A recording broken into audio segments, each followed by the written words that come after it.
Je laisse immédiatement la parole à Josée Néron, mairesse de Saguenay. Merci. Alors, merci beaucoup. Merci, M. Bégin. Écoutez, très heureuse de pouvoir me joindre à vous au moyen de cette vidéoconférence. Vous comprendrez que peut-être au niveau du son, je vais peut-être parfois être obligée de vous demander de répéter, mais normalement, ça devrait quand même bien aller. Je tiens d'abord à remercier tous les employés de Ville de Saguenay pour leur dévouement dans cette crise sanitaire. Je fais de même auprès des citoyens de notre ville qui font tous les efforts pour éviter la propagation de la COVID-19. Actuellement, nos employés sont à pied d'œuvre afin d'assurer le maintien des services essentiels, que ce soit les services d'aqueduc, les services d'égout, de déneigement, les services des incendies, les services de la sécurité publique, notamment. C'est là qu'on voit jusqu'à quel point une ville a un rôle très élargi et un rôle très important dans une situation comme celle que l'on vit actuellement. Les efforts sont assurés, le suivi est assuré par le comité de mesures d'urgence qui se réunit à chaque matin pour faire le point. Je me joins à ce comité-là pour vous dire que toutes les questions, la situation évolue rapidement, de jour en jour. Ça nous permet de pouvoir avoir l'information en temps réel et de répondre rapidement. Monsieur Girard, ce sera un plaisir de vous donner le topo sur l'ensemble des points. Le directeur des mesures d'urgence, M. Carole Girard, et le directeur général, M. Jean-François Boivin, assument un excellent leadership face à la situation. Je tiens à les remercier pour le travail effectué. C'est des gens disponibles 24 heures sur 24, 7 jours par semaine. Vraiment, merci d'être là. Très heureuse de pouvoir compter sur des gens comme vous, comme sur toute la fonction publique qui est au rendez-vous, qui est derrière vous. La Ville doit poursuivre cette opération et c'est la raison pour laquelle on doit s'assurer que nos employés demeurent en fonction.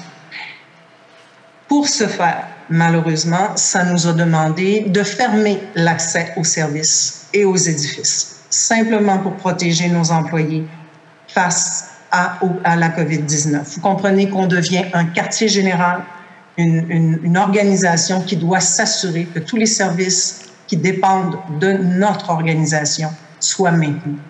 Je vous rappelle que Saguenay a d'ailleurs été très proactif en adoptant de nombreuses mesures depuis une semaine, même avant que la santé publique nous le demande, tout ça dans l'esprit de protéger nos citoyens, nos employés. On a dû, à regret, annuler le festival Regard et le festival Jazz et Blues de Saguenay.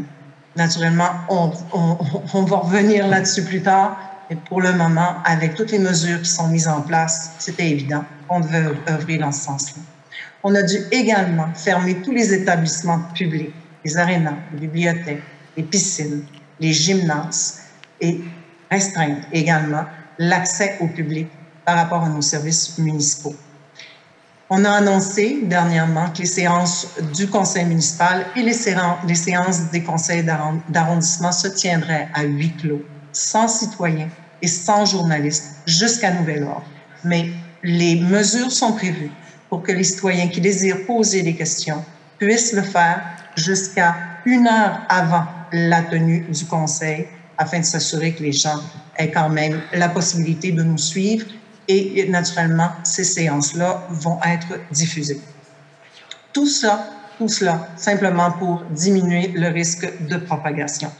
Je suis très contente de pouvoir aujourd'hui m'adresser à la population de notre ville. J'aurai d'autres annonces à faire suite aux interventions de M. Girard et de M. Potvin. Pour le moment, je cède la parole à M. Carole Girard, chef du Centre des mesures d'urgence. M. Girard, s'il vous plaît. Merci, Mme Néron. Comme Mme Néron vient de le dire, effectivement, une de nos priorités à Saguenay, c'est assurer la continuité des opérations. Donc, ce que l'on veut réaliser là-dessus, c'est que les citoyens de Saguenay ont droit à un service, donc on s'assure que les services vont être donnés. On parle ici de services essentiels, effectivement. On parle de services d'urgence, la police des incendies, on parle des travaux publics, on parle du traitement des eaux.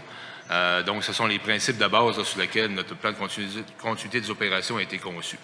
Donc, pour ce faire, ce que l'on fait, c'est qu'à chaque jour, effectivement, on comptabilise le nombre des absences pour faire en sorte d'avoir une donnée statistique au niveau de la présence des employés au travail. Donc, le PLAI consiste que chaque directeur de service doit assurer la continuité des opérations de son propre service. Donc, au fur et à mesure, au moment où on se parle, disons qu'on est à 100% des opérations. À partir du moment où on va aller de façon régressive, c'est-à-dire si on passe à 75%, à 50% ou à 25%, donc ça, c'est en lien direct avec le niveau de service qu'on va donner aux citoyens. Donc, il y a des mesures qui pourront être prises, là, si on se rend de façon très, très drastique, là, il y a des mesures qui pourront être prises pour assurer la continuité des opérations.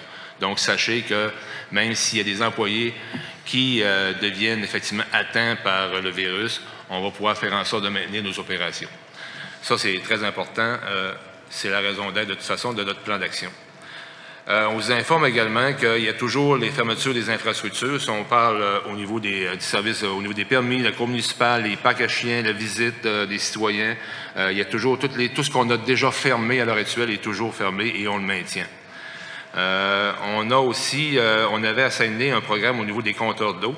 Donc, le programme est suspendu indéfiniment. Ça comprend effectivement le domaine institutionnel, industriel, commercial et résidentiel. Donc, c'est suspendu de façon indéfinitive. Au niveau de la sécurité, au niveau des ports, donc, on a eu des interrogations au niveau des citoyens à l'effet que au niveau des ports, il y avait des marins, si on veut, qui débarquent des bateaux et qui se promènent effectivement au niveau des centres-villes, etc. Donc, il faut bien comprendre qu'au niveau des ports, il existe en tout temps, de toute façon, c'est pas parce qu'on est en situation de crise, là, il existe en tout temps des mesures très, très, très strictes au niveau du contrôle de ces personnes-là. Que ce soit dès leur entrée dans le bateau lorsqu'ils partent et lorsqu'ils arrivent ici, effectivement, il y a des contrôles qui se font au niveau sanitaire également. Donc, c'est toujours là, de façon très, très, très stricte que ces gens-là sont contrôlés. Donc, il n'y a pas vraiment de crainte au moment où on se parle avec ces gens-là. Et de toute façon, on assure un suivi et un contrôle là, dans ce domaine-là. Pour ce qui est de l'absence au niveau des plans d'effectifs, à ce jour, on est à 59 personnes d'absents. Donc, ça équivaut environ à 3 là, au niveau d'absence, au niveau de notre personnel relié à la crise du coronavirus. On parle effectivement d'une trentaine de personnes qui sont en quarantaine, c'est-à-dire le 14 jours obligatoire.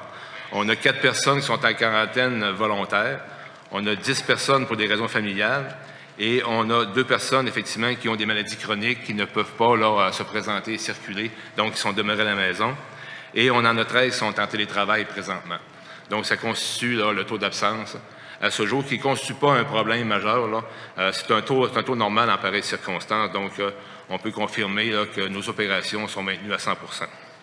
Au niveau du télétravail, on est en train, effectivement, on a mis en place un comité de travail là-dessus. On est en train d'analyser les données pour faire en sorte, en fonction des employés que l'on a, des ressources que l'on a au niveau humain et matériel, pour faire en sorte qu'est-ce qu'on va pouvoir faire pour le télétravail. Donc, ce dossier-là est en cours et on pourra vous donner plus d'informations ultérieurement. Pour ce qui est des mesures d'hygiène, effectivement, les directives internes sont données à tous les employés de la Ville. De façon, notre priorité, c'est de faire en sorte que nos employés soient protégés. Donc, les directives sont en place, qui font en sorte que les règles de base sont respectées et puis qu'on prend des mesures spécifiques en fonction des opérations, en fonction de la spécialité de différents services. Donc, ça, c'est mis à jour et au fur et à mesure qu'on voit des problèmes, on essaie toujours, notre priorité, effectivement, si on veut maintenir les opérations, c'est de s'assurer que nos employés soient les mieux sécurisés possibles. On a aussi mis en place des services de garde. Donc, effectivement, toujours en lien avec le plan de continuité des opérations, si on veut que nos employés soient dédiés à la tâche et puissent se rendre au travail. On sait qu'effectivement, à l'heure actuelle, les écoles sont fermées. Donc, il y a des problèmes reliés, effectivement, au niveau du gardiennage. Donc, il y a des services de garde spéciaux réservés à nos employés qui sont dédiés, effectivement, aux services d'urgence. Pour ce qui est des citoyens, effectivement, on a, oui, fermé les établissements, mais les citoyens peuvent toujours communiquer avec des services publics ou communiquer avec la mairie.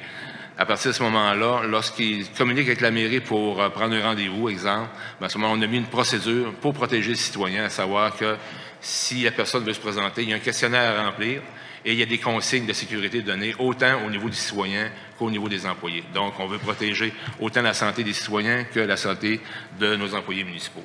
Donc, ça, présentement, c'est en place et ça devrait très bien fonctionner. Ça fait le tour de mon côté à ce niveau-là, M. Potvin. C'est beau? Oui. Vous savez, le pouvoir public a une fonction de rassembler tout tous les gens dans un même but. Je pense qu'on vit une crise importante et je salue les hôteliers qui se sont réunis ensemble pour offrir un service au CIUS. Là. Il y a Éric Larouche qui est ici présent, puis il y a Anne-Marie Boudreau qui est présente. Ils ont réuni environ, en tout cas les chiffres que j'ai, 1800 chambres et 9700 repas qui pourraient être au service de la population par l'intermédiaire du CIUS. Je salue également Marc Asselin qui a contribué. Je pense qu'on a un rôle de favoriser que les gens travaillent ensemble, discutent, puis les mettent en interrelation pour que ça marche. C'est ce qui s'est passé, puis ça, c'est un bon geste pour aller plus loin. S'il y a d'autres installations de services qui veulent se regrouper il va sûrement avoir des lacunes un peu partout dans la ville dans les prochaines semaines. Donc, il faut y penser. Si les gens peuvent se regrouper ensemble pour donner certains services d'alimentaire ou autres, là, je pense que ça serait important parce que la logistique est quand même importante. On parle d'une grande ville de 145 000 personnes. Donc, il peut se passer beaucoup d'éléments qui pourraient être difficiles. Au niveau de la promotion économique, du développement économique, à la première minute, la première heure, Patrick Bérubé, qui est également ici présent, on a écouté François Legault jeudi passé. On s'est mis immédiatement à la tâche. On savait qu'elle allait avoir des conséquences monétaires, de liquidité au niveau économique. On a formé une cellule de crise dès la fin de semaine qu'on a mis en application lundi matin. On se réunit tous les matins au niveau de l'intervention. De quelle manière, au niveau des liquidités, on pourrait trouver une fonction. On sait que M. Fitzgibbon va annoncer quelque chose tout à l'heure. Nous autres, on a fait des propositions à Promotion Saguenay. On va voir ce que ça va donner. Mais on a aussi des leviers à la Ville et à Promotion Saguenay qui va faire en sorte d'essayer de couvrir tous les éléments, tant la petite, la moyenne et la grande entreprise. Je pense que c'est notre rôle, là. Puis on sait que ça va jouer au niveau des liquidités. On parle de 4 à 6 mois. On a rien qu'à marcher sur la rue Racine, là. Il y a plus grand... J'aurais plus qu'il n'y ait plus personne, il ne faut pas que je le dise ce qu'ils m'ont dit, mais il n'y a pas beaucoup de monde. Fait que, il n'y a pas beaucoup de monde, c'est assez tranquille. Donc, il faut que les gens vivent entre les deux, là. Puis ça, c'est fondamental, le rôle de l'État. En tout cas, nous autres, Promotion Saguenay, c'est sûr qu'on va être là. Entre parenthèses, je souligne le travail des employés de Promotion Saguenay. Ils se sont tous libérés. C'est sûr qu'ils étaient nerveux au début, parce qu'on sait qu'on dit tout le monde en isolement, mais nous autres, on n'est pas... Ben, oui, chacun est de son bureau, mais tout le monde est présent au niveau du développement économique. Toutes les gens sont libérés pour cette crise-là. S'il y a quelque chose à faire pour aider les entreprises, en passant par la promotion économique de Promotion Saguenay, c'est sûr que c'est la bonne place. On connaît très bien les entreprises, on est capable de les suivre puis de les soutenir à la bonne hauteur. Je pense que c'est important que tout le monde le sache. On est en très bon contact aussi avec Mme Laforêt. On est en contact constant. Et nous autres, après la conférence de presse, on va aller écouter ce que Fitzgibbon va dire, parce que c'est bien important. J'ai hâte de voir s'il va y avoir un suivi. De toute façon, nous autres, on va compléter. Je vais terminer.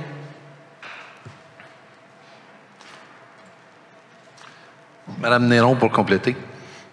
Merci beaucoup. Alors, concernant les mesures financières, si on est dans le même ordre d'idées, donc on sait le deuxième paiement des taxes arrive pour le 15 juin prochain. Je m'engage auprès de la population, au nom du conseil municipal, à leur permettre d'avoir de l'air.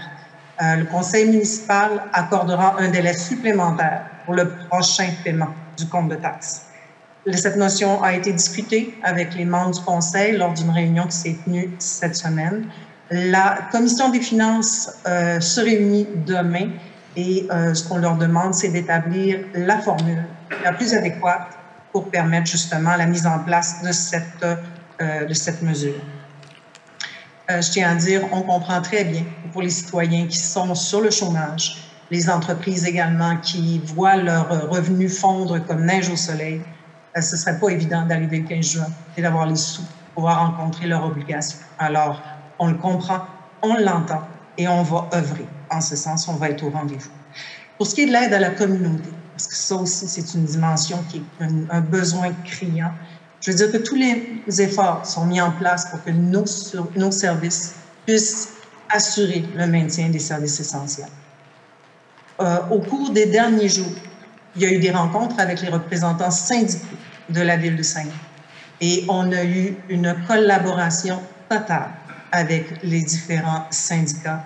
Ils comprennent qu'ils peuvent aider dans la mesure du possible à pouvoir œuvrer dans différents services et même à l'extérieur de la ville. Ce qu'il faut comprendre, c'est qu'en matière communautaire, ça demeure que le CIUS est le joueur, est vraiment le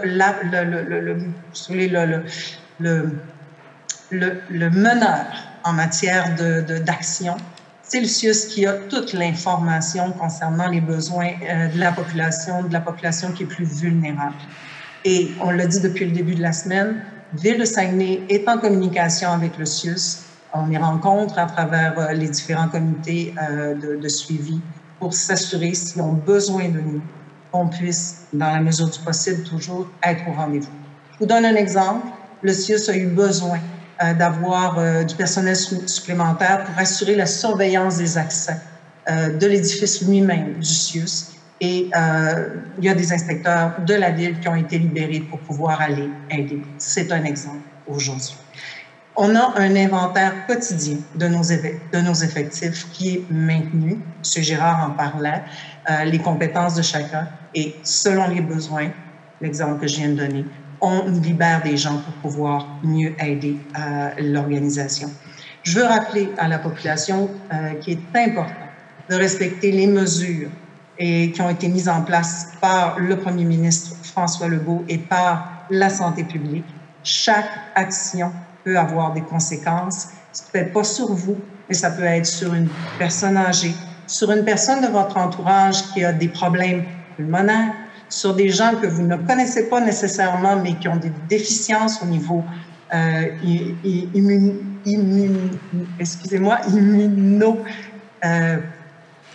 des déficiences au niveau de leur immunité. Donc, faites attention, respectez les consignes qui demandent à tout le monde, dans la mesure du possible, de rester à la maison, d'éviter de fréquenter des lieux publics, utiliser les services de livraison à domicile.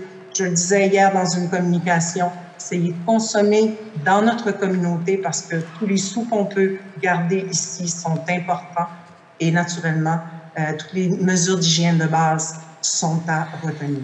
Communication avec les citoyens. Donc, si vous avez des inquiétudes, des questions, même si les services ne sont pas accessibles, les gens sont à l'intérieur des bureaux. Si vous avez besoin d'avoir des réponses, communiquez à 1-8-698-3000. Les gens vont se faire un plaisir de vous rediriger vers les services selon le sujet. Vous pouvez également consulter le site Internet de la Ville, ville.saguenay.ca. S'il y a quoi que ce soit qui n'est pas là, à ce moment-là, ne vous gênez pas, téléphonez. Pour ce qui est de toutes les préoccupations qui concernent la COVID-19, vous devez contacter le numéro 1-877-644-4545. En terminant, c'est sûr qu'on essaie de continuer d'informer nos citoyens le plus possible. Jusqu'à présent, à cet effet, on a tenu 5 conférences de presse, on a publié plusieurs communiqués. Vous avez un onglet particulier au niveau de ville pour ce qui est de tout ce qui entoure le coronavirus.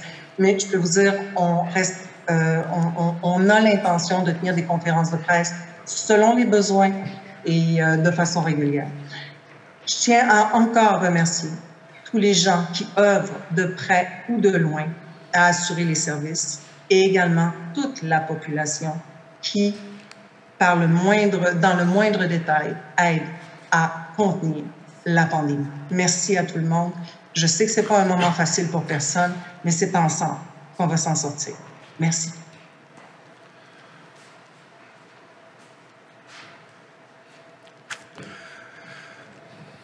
Merci beaucoup. On passe à la période des questions. Pour les journalistes, évidemment, comme je vous l'ai dit en début, je vous demande de vous présenter au micro, pour que la mairesse puisse bien vous entendre et vous voir aussi. Donc, période de questions est ouverte.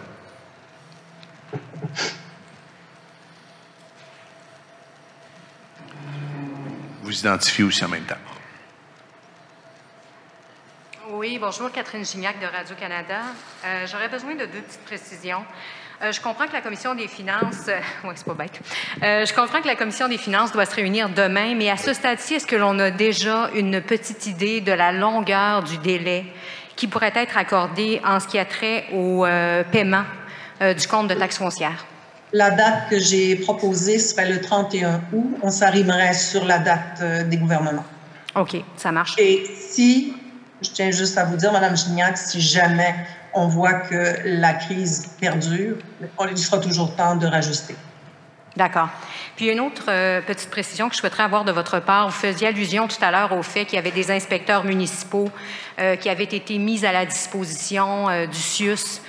Je me questionnais à savoir si ce sont les seuls employés qui ont été prêtés, entre guillemets, au CIUS, ou s'il y a d'autres travailleurs de la ville de Saguenay qui ont été prêtés temporairement à cette organisation-là.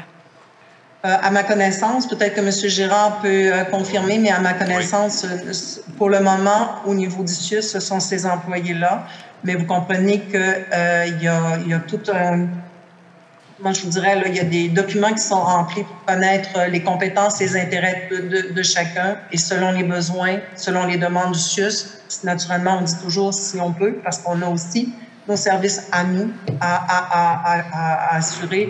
Dans la mesure du possible, on est au rendez-vous. Mais peut-être que M. Girard pourrait, s'il y a d'autres mondes, tout à fait. M. Girard? Oui, je confirme qu'à l'heure actuelle, on a des inspecteurs du service de sécurité incendie qui étaient mis en disponibilité.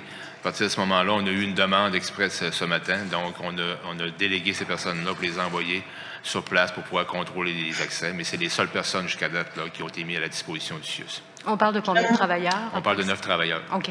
J'aimerais rajouter, Madame Gignac, que ce qu'on a convenu au niveau de la Ville, c'est de garder l'ensemble des effectifs de la Ville. Donc, même les temporaires sont au travail, justement, pour avoir tout le personnel requis pour assurer le service de notre organisation et éventuellement aider le CIUS dans sa propre mission. Je vous remercie. Ça me fait plaisir. Bonjour. La question touche justement Louis Tremblay. La question des temporaires. Cette semaine, en tout cas, en début de semaine, on disait qu'il y a 500 temporaires à la Ville. 250. Non, mais il y en a 250 qui devaient être mis à pied là, sur les 500 qu'il y avait. Là. En tout cas, de ce que j'ai compris. Ça pourrait durer pendant combien de temps le maintien des effectifs des temporaires? Parce que c'est quand même une facture qui est... On m'a dit que c'était pas une question d'argent, là. C'est quand même une facture que les contribuables vont devoir supporter. Ça pourrait durer pendant combien de temps le maintien de ces employés-là, qui est si on comprend bien, c'est une mesure de précaution? Tu veux une réponse là-dessus? Oui. On ne le sait pas. On va garder. Mais sincèrement, on ne peut pas le savoir. Là, en ce moment, c'est une sécurité pour nous autres. OK? Bon, l'hiver n'est pas encore fini, il tombe encore de la neige, donc il y a encore de l'ouvrage pour les autres. On peut tenir encore quelques semaines. Là, le pic de la crise n'est pas arrivé. OK? On ne sait pas quand est-ce qu'il va arriver. C'est comme une vague, ça. Puis on sait qu'elle est à quelque part, puis qu'elle est proche, là.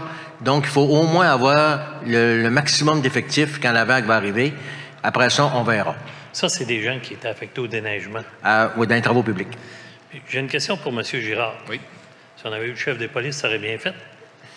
Les personnes âgées continuent de se rassembler à grand nombre à la place du Royaume et ils refusent catégoriquement. Oui. Je sais qu'un chef de police a des pouvoirs d'intervenir quand la sécurité des gens est considérée comme enjeu. Il peut poser des gestes. Est-ce qu'on pourra en arriver là s'il continue de... Parce que là, c'était les ados cette semaine, là, mais là, c'est aussi les personnes âgées. Est-ce qu'il pourrait y avoir des interventions au niveau légal de la part des services de police pour arrêter cette situation-là qui, finalement, selon la santé publique, met la santé de tout le monde en jeu? Bien, tout à fait. Effectivement, le problème est connu. À l'heure actuelle, on comprend qu'on essaie de faire de la sensibilisation. Ce que vous me dites, à savoir est-ce qu'on peut aller à des mesures plus extrêmes, plus répressives ou autres, à l'heure actuelle, il y a un vide juridique là-dessus. Là. On est en train de valider ce genre de choses-là. À l'heure actuelle, les policiers ne pourraient pas intervenir au centre de char pour aller déloger des gens, leur dire de circuler ou de pas s'attrouper, etc. Donc, ce qui a été émis par la santé publique, c'est un lien avec la santé publique.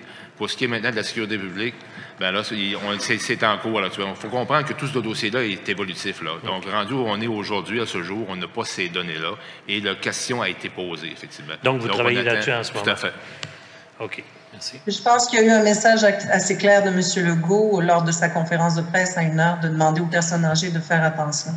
Mais ils n'ont pas compris, là, il était encore là tantôt. Ça va venir.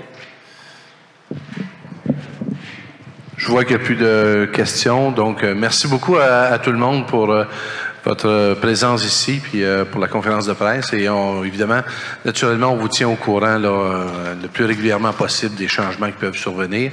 Et il y aura d'autres conférences de presse qui sont tenues éventuellement. Merci beaucoup. Bonne journée à tout le monde. Merci à tout le monde.